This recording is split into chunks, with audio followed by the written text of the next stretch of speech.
Hello दोस्तों, तो जैसा कि पिछले एपिसोड में हमने देखा कि वोंगलिंग ने अपने लाइफ एंड डेथ डोमेन के सेकंड लेयर में ब्रेक थ्रू कर लिया था, जबकि साथ ही साथ वोंगलिंग को 2 सेलेस्टियल सोर्ड ट्रेजर्स भी मिल चुके थे। इसलिए हम देखते हैं कि वहाँ पर मौजूद कई सारे कल्टिवेटर्स एक साथ ही वोंगलिंग पर हमला करना चाहते थे ताकि वो उससे ये ट्रेजर छीन सके। लेकिन दूसरी तरफ वोंगलिंग यहाँ पर संटाई का इस्तेमाल करते वहाँ पर मौजूद हर एक कल्टिवेटर को जान से मरवा देता है, जिसके बाद संटाई भी वोंगलिंग से कहता है कि अब मैं अगले 100 साल तक तुम्हारी मदद करने के लिए नहीं आऊंगा, तो अपना ख्याल रखना। और ये कहने के बाद संटाई वहाँ से चला गया, जिसके बाद चिहो और वोंगलिंग भी वापस अपने अपने घर की तरफ रवाना हो जाते हैं। यहाँ सुजाकू प्लेनेट में तो वोंगलिंग पहले ही ज़ेंगन्यू के नाम से काफी सारा फेमस हो चुका था। चारों तरफ सिर्फ उसी के नाम के चर्चे थे, क्योंकि वोंगलिंग ने रेड बटरफ्लाई के एक हाथ जो उखाड़ दिया था, इसलिए सब लोग ये सोच रहे थे कि पता नहीं आखिर ये ज़ेंगन्यू होगा कौन। इसी तरह से एक मास्टर और उसके डिसाइपल आपस में ज़ेंगन्यू के बारे में बातें कर ही रहे थे कि तभी अचानक वहाँ पर वोंगलिंग इमोर्टल रेल्म से टेलीपोर्ट होकर पहुंच जाता है। अब आगे तो नेक्स्ट एपिसोड की शुरुआत यहाँ बिल्कुल उसी सीन से शुरू होती है, जहाँ पर वोंगलिंग काफी कूल तरीके से वापस सुजाकू प्लेनेट पर टेलीपोर्ट होकर पहुंच चुका था। यहाँ लिनजुआन बातें करते हुए कहता है कि हमारा रेन कैलिडोन खराब था, इसी वजह से हम दूसरे प्लेनेट पर टेलीपोर्ट होकर चले गए थे, जहाँ हमारा बहुत सारा समय जाया हो गया। लेकिन चलो अच्छा हुआ कि अब हम वापस आ चुके हैं। दूसरी तरफ वोंगलिंग भी अपने सामने मौजूद उस बुढ़ाऊ और उसकी डिसाइपल की तरफ देखते हुए कहता है कि क्या यहाँ पर सुजाकू प्लेनेट में रिसेंटली कुछ बड़ा काम हुआ है। जो सुनकर वो मास्टर तो कुछ भी नहीं बोल रहा था, लेकिन उसकी डिसाइपल फौरन से सामने आकर कहती है कि हाँ हुआ है ना एक बड़ा काम। किसी ज़ेंगन्यू नाम के आदमी ने किसी को जान से मार डाला, जो कि बहुत बड़ी खबर है और चारों तरफ फैली हुई है। जो सुनकर वोंगलिंग अपने मन में सोचता है कि ज़ेंगन्यू नाम तो मेरा है। साथ ही साथ वो सवाल करके पूछता है कि क्या तुम लोग जानते हो कि आखिर ये ज़ेंगन्यू दिखता कैसा है, या किसी को भी कुछ मालूम है। इससे पहले कि वो लड़की यहाँ पर और कुछ भी बता पाती, तभी अचानक उसका मास्टर उसे शांत कराते हुए वोंगलिंग से कहता है कि प्लीज हमें माफ कर दीजिए, हमें कुछ भी मालूम नहीं, बल्कि अगर सच कहो तो किसी को भी ज़ेंगन्यू के बारे में कुछ मालूम नहीं। जो सारी बातें सुनकर वोंगलिंग अपने मन में समझ गया था कि पता नहीं क्यों, लेकिन सुजाकू प्लेनेट ने मेरे खिलाफ अरेस्ट वारंट जारी नहीं किया, जो कि एक तरह से तो अच्छी बात थी। साथ ही साथ वोंगलिंग उस लड़की की इन्फॉर्मेशन से बहुत ज्यादा खुश हो गया था, इसलिए वो फौरन अपने पास से एक पिल बोतल निकालकर उस लड़की के हवाले करते हुए कहता है कि ये पिल तुम्हारी कोर फॉर्मेशन में ब्रेक थ्रू करने के काम आएगी। जो कहती वोंगलिंग वहाँ से रवाना हो गया। पीछे की तरफ जब उस लड़की ने वो पिल बाहर निकाल कर देखी तो उसका मास्टर भी चौंक जाता है, क्योंकि आज से पहले उसने इतनी कीमती पिल कभी नहीं देखी थी। वो अपनी डिसाइपल से कहता है कि तुम वाकई में काफी लकी हो, जिस पर तो वो डिसाइपल भी एग्री करती थी। दूसरी तरफ सीन शिफ्ट होकर वोंगलिंग पर आ जाता है, जो कि मिस ली मुआन से मिलने के लिए रवाना हो गया था। जहाँ रास्ते में उड़ते हुए वोंगलिंग अपने मन में कह रहा था कि मिस ली मुआन से मिले हुए मुझे 100 साल से भी ज्यादा हो गए, पता नहीं आखिर मिस ली मुआन कैसी होगी। घर जाने का वक्त आ चुका है, ये कहते हुए वोंगलिंग और भी ज्यादा तेजी के साथ जाने लगा। इसके बाद सीन शिफ्ट होकर दूसरी तरफ चू कॉन्टिनेंट की एक सेक्ट पर आ जाता है, जहाँ पर हम देखते हैं कि कई सारे पॉइजनियस इंसेक्ट उस सेक्ट के वॉरियर्स पर हमला करते हुए उन्हें जान से मार रहे थे, जिन्हें मारने के बाद वो पॉइजनियस इंसेक्ट उन कल्टिवेटर्स की एनर्जी को एब्सॉर्ब करके खुद को ताकतवर कर रहे थे। असल में ये सारे के सारे पॉइजनियस इंसेक्ट ज़ेंगबाई के थे। ये ज़ेंगबाई वही लड़का है जिसे हम लोगों ने पहले भी इमोर्टल रेल्म में देखा था। ये एक लड़के जैकमा से खुद की जान बचाकर भागने की कोशिश कर रहा था। अब रास्ते में वोंगलिंग की इसके साथ मुलाकात हुई थी और ये वोंगलिंग के पीछे छुप गया था कि हम दोनों ही सुजाकू प्लेनेट से है, तो प्लीज मुझे बचा लो। लेकिन तब वोंगलिंग ने इसकी कोई भी मदद नहीं करी थी और जैकमा की वजह से ये इमोर्टल रेल्म से जल्दी भागकर वापस आ गया है, जिस वजह से ये काफी ज्यादा भड़का हुआ था। चूंकि ये सोल फॉर्मेशन की इनिशियल स्टेज लेवल का वॉरियर है, इसलिए इसकी ताकत भी ज्यादा थी। ये अपने पॉइजनस इंसेक्ट का इस्तेमाल करते हुए लगभग 12 सेक्ट्स को निकल चुका है, जिन सेक्ट्स को पूरी तरीके से खत्म करने के बाद ये उन्हीं इंसेक्ट्स की एनर्जी का इस्तेमाल करते हुए खुद को ताकतवर बना रहा था। क्योंकि इसे इमोर्टल रेल्म में ज्यादा फायदा नहीं हुआ था, तो ये उसके नुकसान की भरपाई अभी इस तरह से करना चाहता है, जिस प्रोसेस में ज़ेंगबाई ने यहाँ पर मौजूद कई सारे कल्टिवेटर्स को बेरहमी के साथ जान से मार दिया था और वो इस सब को बहुत अच्छे से एंजॉय भी कर रहा है। और जब इन कल्टिवेटर्स की मदद करने के लिए ट्रोल क्लैन का एक सीनियर यहाँ पर आया, तो उसे देखने को मिलता है कि वो सारे के सारे पॉइजनियस इंसेक्ट इतनी ज्यादा एनर्जी एब्सॉर्ब करने की वजह से काफी ज्यादा स्ट्रॉन्ग हो चुके थे, जिसकी वजह से वो ज़ेंगबाई के सामने फाइट करते हुए ठीक नहीं पा रहा था। इसलिए मजबूरन उसे अपनी जान बचाकर यहाँ से निकलना पड़ा। ज़ेंगबाई जो कि उसे यूं भागता हुआ देखकर कहता है कि कितनी अफसोस की बात है, मुझे वो ट्रोल खाने को नहीं मिला, वरना उसकी एनर्जी तो और भी ज्यादा अच्छी होती। वैसे जो मैं यहाँ पर ये तबाही मचा रहा हूँ, इसके सारे की सारी तबाही का जिम्मेदार वही लड़का ज़ेंग न्यू है, क्योंकि अगर इमोर्टल रेल्म में वो सिर्फ खड़ा होकर मेरा मुंह ना देख रहा होता और उसने जरा सी भी मेरी मदद की होती तो आज ये सब ना हो रहा होता। और साथ ही साथ उसे ये बात भी मालूम थी कि ज़ेंग न्यू ने पता नहीं कैसे रेड बटरफ्लाई का हाथ उखाड़ दिया है। मैं बेशक उससे बदला तो लेना चाहता हूँ, लेकिन जल्द से जल्द मुझे इस तरह से लोगों को मारकर खुद का लेवल ब्रेक थ्रू करना होगा। उससे पहले मैं उससे फाइट नहीं कर सकता, वो बहुत ही ज्यादा डेंजरस है। इससे पहले कि ज़ेंग न्यू और मेरा आमना सामना हो, मुझे जल्द से जल्द ज्यादा से ज्यादा सेक्स को निकलना होगा ताकि मैं अपना लेवल ब्रेक थ्रू करके ज़ेंग न्यू से अपना बदला ले सकूं। इसके बाद सीन शिफ्ट होकर दूसरी तरफ यहाँ यूनटियान सेक्ट पर आ जाता है, जहाँ पर हमें मिस ली मुआन देखने को मिलती है और वो आराम से बैठकर एक म्यूजिकल इंस्ट्रूमेंट बजा रही थी। लेकिन ये सब करते हुए अचानक से मिस ली मुआन को खांसी आई और उसके मुंह से खून निकलने लगा, जो देखकर पीछे मौजूद एक मास्टर मिस ली मुआन से कहता है कि प्लीज आप ये इंस्ट्रूमेंट बजाना बंद कर दीजिए, आपको अपनी बॉडी का ख्याल रखना होगा। पहले आप काफी जरा कमजोर हो चुकी है। लेकिन दूसरी तरफ मिस ली मुआन को अपनी परवाह नहीं थी, बल्कि वो उस मास्टर से सवाल करते हुए पूछती है कि क्या आपने उस आदमी के बारे में पता लगाया जो कि बारी बारी सेक्स पर हमला करता जा रहा है। इस पर वो मास्टर जवाब देते हुए कहते हैं कि हाँ, हमने उसके बारे में पता तो लगाया, लेकिन हम उसके बारे में ज्यादा इन्फॉर्मेशन नहीं जान पाए। हमें बस सिर्फ इतना ही मालूम हो पाया कि वो कुछ अर्से पहले ही चू कॉन्टिनेंट में समन हुआ था, जहाँ उसने पिछले 7 दिन के अंदर टोटल 12 सेक्ट्स को तबाह कर दिया है, जिन 12 सेक्ट्स में कई सारे नेंसियन सोल लेवल के कल्टीवेटर उसका मुकाबला करने की कोशिश करना चाहते थे, लेकिन कोई भी उसके सामने टिक नहीं पाया। साथ ही साथ हम लोग ये भी नहीं जानते कि उस फॉरेन कल्टीवेटर का अगला अटैक कौन से सेक्ट पर होगा, और ऊपर से यूनटियान सेक्ट में कोई भी सोल फॉर्मेशन लेवल का वॉरियर भी नहीं है, इसलिए ये लोग और ज्यादा परेशान थे। मिस ली मुआन भी इन सब लोगों की परेशानी को समझती थी, इसलिए वो उन मास्टर से कहती है कि मैं कुछ दिनों बाद तुम लोगों का सोल ब्लड तुम्हें वापस कर दूंगी, उसके बाद तुम लोग यहाँ से भाग जाना। जो सुनकर तो वो दोनों ही मास्टर ऐसा नहीं करना चाहते थे। शुरू में तो मजबूरी में उन लोगों ने मिस ली मुआन को अपने लीडर के तौर पर एक्सेप्ट किया था, लेकिन इन पिछले 100 साल में मिस ली मुआन उनके साथ काफी ज्यादा अच्छे से बर्ताव करती रही, इसलिए ये सब लोग मिस ली मुआन से प्यार करने लगे थे। और साथ ही साथ वो लोग ये बात भी अच्छे से जानते थे कि इस चू कॉन्टिनेंट में ऐसे बहुत ही कम लोग हैं जो कि उस ज़ेंग बाई का मुकाबला कर पाए। इन लोगों ने बस सिर्फ ज़ेंग न्यू का नाम ही सुना था और ये लोग दुआ कर रहे थे कि काश ज़ेंग न्यू हमारे सेक्ट का कोई कल्टीवेटर होता, क्योंकि ज़ेंग न्यू ही सिर्फ इतना ज्यादा पावरफुल है जो कि ज़ेंग बाई का मुकाबला कर सके। इवन कि हमारा मास्टर वोंगलिंग भी काफी ज्यादा पावरफुल था, लेकिन 100 साल में तो वो सिर्फ नेंसियन सोल लेवल की पीक पर पहुंचा होगा, यानी कि वो ज़ेंग बाई का मुकाबला नहीं कर सकता है। जो सुनकर मिस ली मुआन यहाँ पर एक लंबी सांस लेते हुए कहती है कि इसका मतलब कि यूनटियान सेक्ट इस डिजास्टर से नहीं बच सकता। दूसरी तरफ वो दोनों मास्टर्स भी यहाँ पर मिस ली मुआन को छोड़कर जाते हुए आपस में बातें करते हुए कह रहे थे कि पिछले 100 साल में मिस ली मुआन ने 3 दफा कोशिश करी ताकि वो नेंसियन सोल लेवल में ब्रेक थ्रू कर ले, लेकिन वो हर बार नाकामयाब होती रही और इतनी ज्यादा इंजरीज की वजह से अब तो उनकी जिंदगी सिर्फ एलेक्सर्स और पिल पर डिपेंड है। हमें नहीं लगता कि मिस ली मुआन 10 साल से ज्यादा और सरवाइव कर पाएगी। अगर मिस ली मुआन हमारे मास्टर वोंगलिंग का इंतजार ना कर रही होती तो अब तक तो कब का वो हार मानकर मारी जा चुकी होती, सिर्फ उसी की याद में अब तक वो जिंदा है। इतनी अफसोस की बात है, 100 साल इंतजार करने के बावजूद भी शायद मिस ली मुआन कभी भी वोंगलिंग से मिल ना पाए, क्योंकि वो फॉरेन कल्टीवेटर भी हमारे यूनटियान सेट के काफी ज्यादा करीब आ चुका। दूसरी तरफ हम देखते हैं कि मिस ली मुआन भी अपने मन ही मन में वोंगलिंग को याद कर रही थी, जहाँ मिस ली मुआन को वो सीन भी याद आता है जहाँ वोंगलिंग ने मिस ली मुआन से कहा था कि मुझे यहाँ से जाना होगा। वो टैंक फैमिली को मारने के लिए जाना चाहता था। मिस ली मुआन उस पर बर्डन नहीं बनना चाहती थी, इसलिए वो यूनटियान सेट में ही रुकने का बोलती है। वोंगलिंग ने भी मिस ली मुआन की इस बात पर एग्री होते हुए अपने पास से एक डीमन निकालकर यहाँ मिस ली मुआन के हवाले कर दिया था, जो कि जाने से पहले वोंगलिंग का मिस ली मुआन के लिए आखिरी तोहफा था। और साथ ही साथ वोंगलिंग ने अपने डीमन से कहा था कि चाहे जैसे मर्जी सिचुएशन हो, तुम्हें मिस ली मुआन का ख्याल रखना है। मिस ली मुआन को भी दूसरी तरफ वोंगलिंग का ये तोहफा काफी ज्यादा पसंद आया और वो उस क्यूट से डीमन का नाम रखते हुए कहती है कि आज के बाद मैं तुम्हें ज़्याओलिंग कहकर पुकारूंगी। ये सारी यादें याद करते हुए मिस ली मुआन काफी ज्यादा इमोशनल हो गई थी। वो खड़े होकर वोंगलिंग को याद करते हुए फौरन से ज़्याओलिंग को बाहर निकाल लेती है। साथ ही साथ वो ज़्याओलिंग से सवाल करते हुए पूछ रही थी कि ज़्याओलिंग, तुम्हें क्या लगता है कि क्या तुम्हारा मास्टर कभी भी वापस लौट कर आएगा? क्योंकि 100 साल बेशक वोंगलिंग के लिए एक छोटा सा अरसा हो, लेकिन दूसरी तरफ मिस ली मुआन के लिए एक बहुत ही लंबा अरसा था और अब तो फिलहाल वो काफी ज्यादा कमजोर भी हो चुकी है। अगर वो नेंसियन सोल लेवल में ब्रेक थ्रू नहीं कर पाती तो वो अगले 10 साल में मारी जाएगी। दूसरी तरफ सीन शिफ्ट होकर वोंगलिंग पर आ जाता है, जो कि यहाँ एक कंट्री के बाजार में रुक चुका था। वो अपने मन में कह रहा था कि आज मैं ली मुआन से कई सालों बाद जाकर मिलने वाला हूँ, तो क्यों न जाते जाते मैं उसके लिए कुछ गिफ्ट्स खरीद लूं। जो कहते हुए वोंगलिंग एक ट्रेजर हाउस के अंदर आ जाता है, जिसे अंदर की तरफ आता हुआ देखकर वहाँ का सेल्समैन फौरन से वोंगलिंग की तरफ आकर कहता है कि क्या मैं जान सकता हूँ कि आप यहाँ पर क्या खरीदना चाहोगे?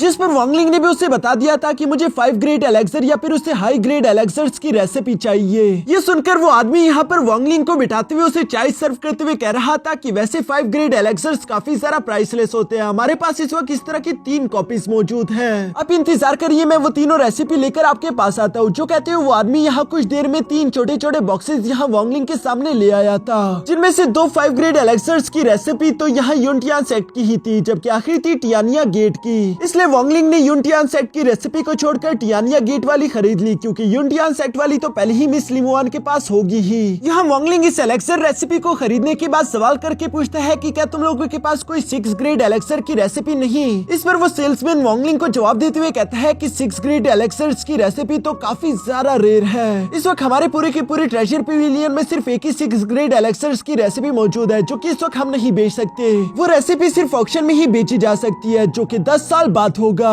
वांगलिंग को इस बात पर काफी ज्यादा गुस्सा आ चुका था, लेकिन वो कर भी कुछ नहीं सकता, बल्कि वो फौरन से खड़ा होकर उस 5 ग्रेड एलेक्सर्स की रेसिपी अपने पास रखते हुए फौरन एक स्पिरिचुअल स्टोन बाहर रख करके वहाँ से जाने लगा। जो देखकर तो वो सेल्समैन यहाँ पर वांगलिंग को रोकने की कोशिश करता है, लेकिन दूसरी तरफ वांगलिंग का गुस्सा देखकर वो दोनों समझ गए थे कि अगर इन लोगों ने वांगलिंग से पंगा लिया तो दोनों मारे जाएंगे। जबकि साथ ही साथ जब इन लोगों ने उस सुपर स्पिरिचुअल स्टोन को देखा तो इन लोगों की आंखें पटी की पटी रह गई थी, क्योंकि ये एक बहुत ही ज्यादा कीमती ट्रेजर है, जो कि उस 5 ग्रेड एलेक्सर की रेसिपी से तो कई गुना ज्यादा कीमती था। इसलिए वो लोग खुशी खुशी इस पेमेंट को अपने पास रख चुके। दूसरी तरफ सीन शिफ्ट होकर यहाँ ज़ेंगबाई पर आ जाता है, जो कि अपने पॉइजनियस इंसेक्ट का इस्तेमाल करते हुए रास्ते में आने वाले हर एक आदमी को जान से मारता जा रहा था।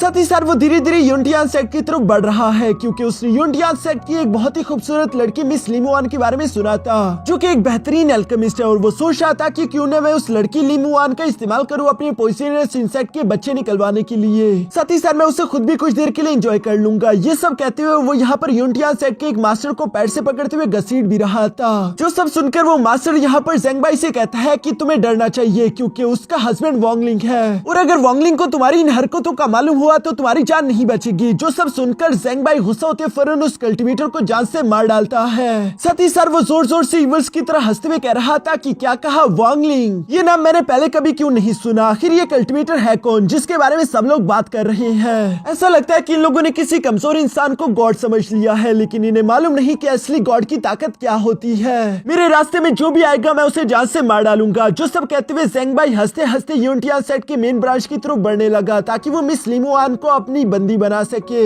इसके बाद सीन शिफ्ट होकर दूसरी तरफ वांगलिंग पर आ जाता है, जिसने अब तक टोटल 8 5 ग्रेड पिल्स की रेसिपी खरीद ली थी। जिसके बाद वो सिटी से बाहर जब निकल रहा था, तभी अचानक उसे कुछ लोग आपस में बातें करते हुए सुनाई दिए, जो कि उसी फॉरेन कल्टीवेटर के बारे में बात कर रहे थे। उसने अब तक 12 से ज्यादा सेक्ट्स को तबाह कर दिया है, और रास्ते में आने वाले हर एक सेक्ट को तबाह करने के बाद वो उनके सारे के सारे ट्रेजर्स और पिल भी कैप्चर कर लेता। लेकिन दूसरी तरफ वांगलिंग तो अपनी ही खुशी में मगन था कि आज के दिन वो मिस लिमुआन से मिलने वाला है। इतने सालों बाद लिमुआन मुझे देखकर खुश हो जाएगी। यहाँ वो ये सब सोच रहा था कि अचानक उसके अंदर से उसे काफी सारा पेन होने लगा, जो देखकर वांगलिंग को कुछ भी समझ नहीं आ रहा था। वो जैसे ही अपने सोल सी के अंदर जानकर यहाँ पर मिस लिमुआन के सोल ब्लड को देखता है तो उसे सब कुछ जानने को मिला कि असल में ये सारा की सारा मैसेज उसके डीमन ने यहाँ पर वांगलिंग के लिए भिजवाया हुआ था। मिस लिमुआन की जान खतरे में है। ज़ेंगबाई ने अब तक कई सारे लोगों को जान से मार डाला और वो यूनटियान सेट पहुंच चुका है। ये सारे नजारे वांगलिंग ने जैसे ही देखे वो गुस्से के साथ कहता है कि मैं तुम्हें मार डालूंगा। वांगलिंग इतना ज्यादा फियर्स हो चुका था कि उसकी बॉडी से बहुत ज्यादा थंडर एनर्जी अनलीश होने लगी और वो बिजली की तेजी के साथ वहां से मिस लिमुआन की तरफ बढ़ने लगा। इसके बाद सीन शिफ्ट होकर दूसरी तरफ यहाँ यूनटियान सेट पर आ जाता है, जहाँ पर हम देखते हैं कि मिस लिमुआन ने पहले ही अपने सेट के लोगों को प्रोटेक्ट करने के लिए आसपास एक बैरियर शील्ड बना ली थी, लेकिन वो जानती है कि ये शील्ड काफी नहीं होगी। उसने पहले ही अपने सेट के कई सारे डिसाइपल्स को यहाँ से भेज दिया था। अभी भी थोड़े बहुत डिसाइपल्स और मास्टर पीछे की तरफ बचे हुए थे, जिन्हें मिस लिमुआन यहाँ से जाने के लिए बोल रही थी। लेकिन उनमें से एक लेडी मास्टर आगे की तरफ आते हुए मिस लिमुआन से कहती है कि आप हमारी लीडर है, हम आपको छोड़कर कहीं पर भी नहीं जाने वाले। बेशक शुरू में आपको जबरदस्ती हमारे यूनटियान सेट की लीडर बनाया गया, लेकिन इन 100 साल में आपने हमारा काफी अच्छे से ख्याल रखा है, इसलिए ऐसा हो ही नहीं सकता कि हम आपको इस मुश्किल में अकेले छोड़कर यहाँ से भाग जाए। आज चाहे मेरी जान ही क्यों ना चली जाए, मैं आपके साथ मिलकर फाइट करूंगी। ये सुनकर वहाँ पर मौजूद मास्टर ल्यूफी और सोंग किंग भी बिल्कुल ऐसा ही बोल रहे थे। वो मिस लिमुआन से कहती है कि आपके हमारे ऊपर इतने ज्यादा एहसान है जिन एहसानात को हम लोग कभी भी नहीं चुका सकते थे, लेकिन आज ही वो मौका है जिस मौके में चाहे कुछ भी हो जाए हम आपके लिए मरने के लिए तैयार है, लेकिन आपका साथ नहीं छोड़ेंगे। सारे के सारे डिसाइपल भी इस बात से एग्री करते थे कि अगर आपके लिए हमारी जान भी चली जाए तो हमें कोई अफसोस नहीं होगा। यहाँ जब ये सब लोग इसी तरह के नारे लगा ही रहे थे, तभी अचानक वहाँ पर इन्हें अपने सामने पॉइजनियस इंसेक्ट आते हुए दिखाई दिए, जो कि ज़ेंगबाई चुके हैं। ज़ेंगबाई आखिरकार यहाँ यूनटियान सेट के बाहर पहुंच चुका था, जहाँ वो शील्ड के बाहर खड़ा होकर कहता है कि यूनटियान सेट के वासियों, मेरी बात कान खोल कर सुन लो। मैं चाहता हूँ कि तुम लोगों के पास जितने भी पिल्स है वो सारे के सारे मेरे हवाले कर दो, और साथ ही साथ तुम्हारी लीडर इस फॉर्मेशन से बाहर आकर मुझे खुद पर्सनली ग्रीट करे। जो सारी बातें सुनकर मिस ली मुआन आगे की तरफ आकर ज़ेंगबाई से कहती है कि तुम एक सोल फॉर्मेशन लेवल की गॉडली वॉरियर हो, आखिर तुम इतने स्मॉल कंट्री और सेक्स पर हमला क्यों कर रहे हो? अगर तुम्हें पिल्स और एलेक्सर चाहिए तो सीनियर प्लीज हमें बताइए, हम अपनी पूरी कोशिश करेंगे कि हमारा यूनटियान सेक्ट आपको पिल्स प्रोवाइड करके सेटिस्फाई कर सके।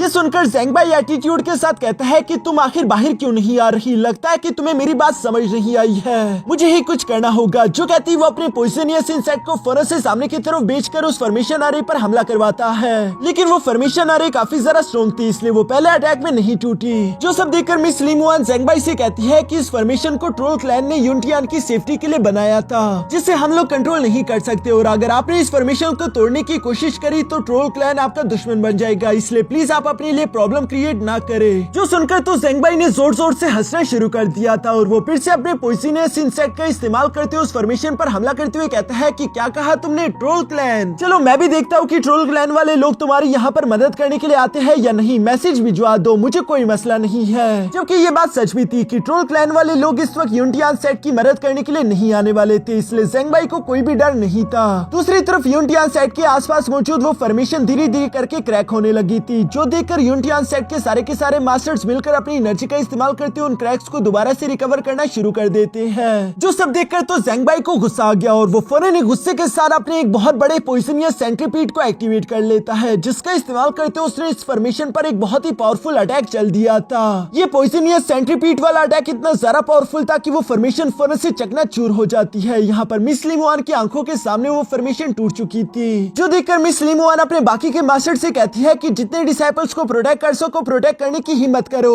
जो कहते हैं उन सब ने अपनी पावर्स का इस्तेमाल करते हुए एक छोटी सी डिफेंस फॉर्मेशन एक्टिवेट कर ली। इस डिफेंस फॉर्मेशन के अंदर सिर्फ थोड़ी सी डिसाइपल बच पाए, जबकि बाकी के डिसाइपल जो कि फॉर्मेशन के बाहर बच चुके थे, मिस ली मुआन उन सबको भागने के लिए बोलती है, लेकिन उनकी रफ्तार ज़ेंगबाई की इन पॉइजनियस इंसेक्ट से ज्यादा तेज नहीं थी, इसलिए यहाँ पर वो पॉइजनियस इंसेक्ट तेजी के साथ उन डिसाइपल्स को फॉलो करते हुए बारी बारी करके उन्हें निगलने लगे। मिस ली मुआन अपने ही डिसाइपल्स की चीखों पुकार सुनकर काफी ज्यादा परेशान हो चुकी थी, लेकिन दूसरी तरफ ज़ेंगबाई मिस ली मुआन को देखकर कहता है कि हाँ, कहना पड़ेगा तुम वाकई में खूबसूरत हो, लगता है कि तुम्हारी बॉडी भी उतनी ही ज्यादा टेस्टी होगी। मैं जानना चाहता हूँ कि आखिर तुम्हारा नाम क्या है? जिस पर तो मिस ली मुआन कोई भी जवाब नहीं देने वाली थी, लेकिन ज़ेंगबाई ने फौरन से यूनटियान सेट के यहाँ पर कुछ डिसाइपल्स को पकड़ लिया, जिन्हें वो मारने की धमकी देता है, इसलिए मिस ली मुआन फौरन से आगे बढ़कर कहती है कि प्लीज रुक जाओ, मेरा नाम ली मुआन है। लेकिन दूसरी तरफ ज़ेंगबाई तो एक नंबर का कमीना था, मिस ली मुआन के नाम बताने के बावजूद भी वो उसके डिसाइपल्स को जान से मार डालता है। ये देखकर मास्टर ल्यूफी और मास्टर सोंगकिंग सवाल करते हुए पूछते हैं कि आखिर तुम्हें क्या चाहिए? जो सुनकर ज़ेंगबाई जवाब देते हुए कहता है कि मुझे जो चाहिए वही तो मैं यहाँ पर कर रहा हूँ, मैं चाहता हूँ कि मैं तुम सबको जान से मार डालूं, उसके बाद तुम्हारे सेट के